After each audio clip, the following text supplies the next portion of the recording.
The book of Esther, it's one of the more exciting and curious books in the Bible. The story is set over 100 years after the Babylonian exile of the Israelites from their land. And while some Jews did return to Jerusalem, remember Ezra and Nehemiah, many did not. And so the book of Esther is about a Jewish community living in Susa, the capital city of the ancient Persian Empire. The main characters in this story are two Jews, Mordecai and then his niece Esther. And then there's the king of Persia, who's something of a drunken pushover in this story. And then there's the Persian official Haman, the cunning villain. Now, this is a curious book in the Bible, mainly for the fact that God is never even mentioned, not once, which might strike you as kind of odd. I mean, isn't the Bible about God? But this is a brilliant technique by the author, who's anonymous, by the way. It's an invitation to read this story looking for God's activity, and there are signs of it everywhere. The story is full of very odd, quote, coincidences and ironic reversals, and it all forces you to see God's purpose at work, but behind the scenes. Let's just dive into the story. The book opens with the king of Persia throwing two elaborate banquet feasts that last a total of 187 days, and it's all for the grandiose purpose of displaying his greatness and splendor. On the last day of the banquet feast, he's really drunk, and he demands that his wife, Queen Vashti, appear at the party to show off her beauty. She refuses, and so in a drunken rage, the king deposes Vashti and makes the silly decree that all Persian men should now be the masters of their own homes.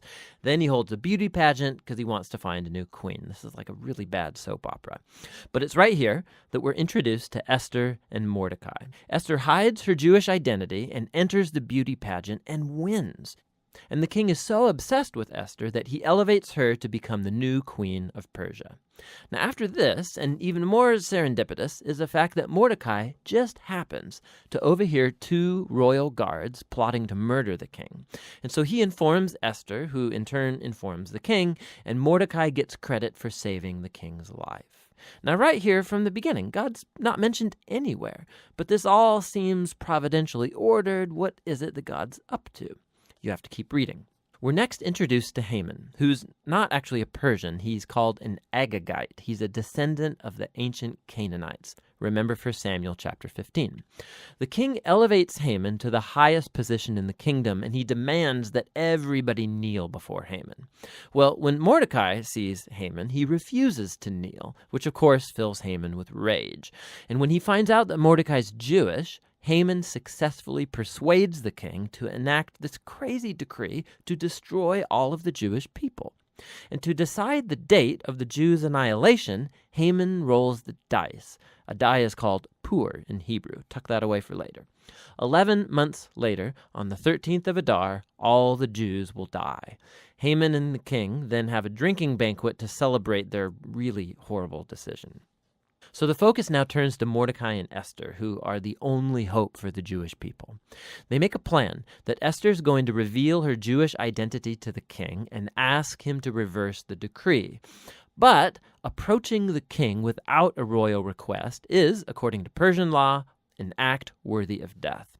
So in a key statement, Mordecai, he's confident that even if Esther remains silent, that deliverance for the Jews will arrive from another place. And then Mordecai wonders aloud. He says, who knows? Maybe you've become queen for this very moment. Esther responds with bravery, and she purposes to go to the king with her amazing words, if I perish, I perish. Now, in what unfolds, we watch the ironic reversal of all of Haman's evil plans. So Esther hosts the king and Haman at a first banquet, and she says that she wants to make a special request of both of them at an exclusive banquet the following day. So Haman leaves the banquet totally drunk, and he sees Mordecai in the street. He fumes with anger, and he orders that a tall stake be built so that Mordecai can be impaled upon it in the morning.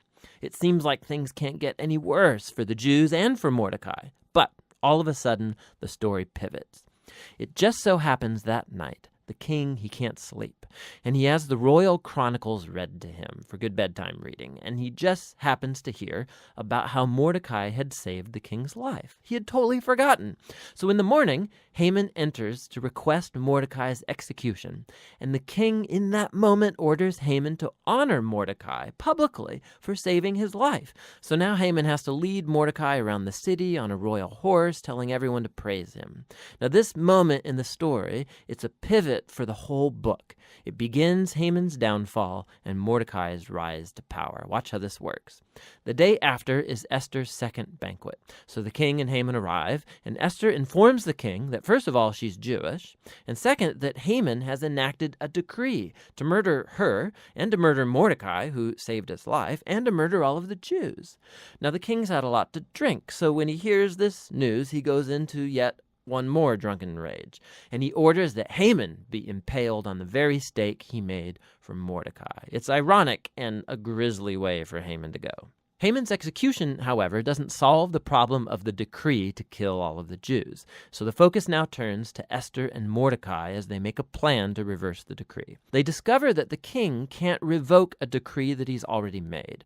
So instead, the king commissions Mordecai to issue a counter-decree. On the appointed day that all of the Jews were supposed to be killed, the 13th of Adar, now the Jews are ordered to defend themselves and to destroy any who plotted to kill them. Then Mordecai, Esther, and Jews everywhere hold banquets and feasts to celebrate this new decree, and Mordecai is elevated to a seat beside the king. Eventually, the decreed day comes, and the Jews triumph over their enemies. First, they destroy Haman's family, and then any other Persian officials who had joined in Haman's plot. And then on a second day, they get permission to destroy any who plotted against them throughout the entire kingdom. This results in joy and celebration as the Jews are rescued from annihilation. The story then tells about how Esther and Mordecai established by decree this annual 2-day feast of Purim to commemorate their deliverance from destruction. And the name of the feast comes from Haman's dice. Remember, Purim. The book concludes with a short epilogue as Mordecai is elevated to second in command in the kingdom, and we are told now of his royal greatness and splendor as the Jews thrive in exile. Now, step back. Notice how this whole story has been designed. The story was full of moments of ironic reversal, but we can now see the whole story is structured as an ironic reversal, right down to the details. So the king's splendor and feasts and decrees are mirrored by Mordecai's splendor and feasts and decrees at the end.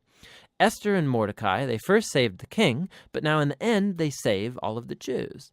Then you have Haman's elevation and edicts and banquet that gets reversed by Mordecai's elevation and edict and banquet. And then at the center, you have Esther and Mordecai's planning scenes, and then Esther's 2 banquets that act as a frame around the greatest moment of reversal in the whole story, Haman's humiliation and Mordecai's exaltation. Beautiful. Another fascinating feature of this book is the moral ambiguity of the characters. There's a lot of drinking and anger and sex and murder, of which Mordecai and Esther are a part. Not to mention their violation of many commands in the Torah, like marrying Gentiles or eating impure foods. And so the story's not putting Mordecai and Esther forward as moral example, as if it endorses all of their behavior. But they are put forward as models of trust and hope when things get really bad. And so the book of Esther comes back to that question with which we began, why God is not mentioned. The message of this book seems to be that when God seems absent, when his people are in exile, when they're unfaithful to the Torah, does this mean that God is done with Israel? Has God abandoned his promises? And the book of Esther says no.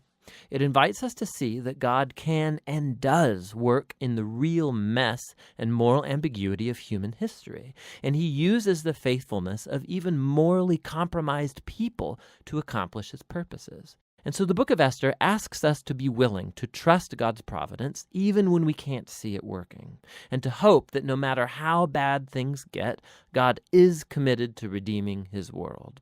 And that's what the book of Esther is all about.